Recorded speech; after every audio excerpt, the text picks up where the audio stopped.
Hola a tothom, bon dia. Avui volia parlar d'un comentari que algú va fer al meu Twitter, que era que el català pot servir per aprendre altres llengües, perquè té vocals diferents i tal, no sé què.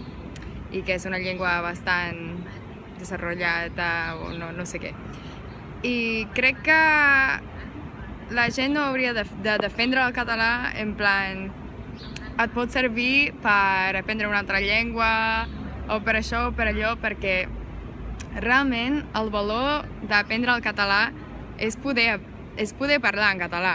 O sigui, això és el que guanyes. I el català té un valor en si mateix. I crec que moltes vegades això es perd i teniu la sensació, molta gent té la sensació d'haver de defensar per què s'hauria d'aprendre el català.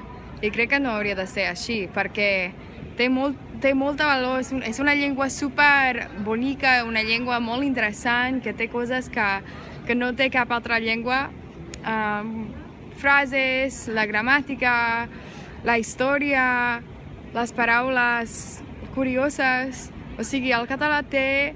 I a més, la gent, o sigui, és poder parlar amb la gent. I crec que això de defensar per què la gent hauria d'aprendre català hauria de parar.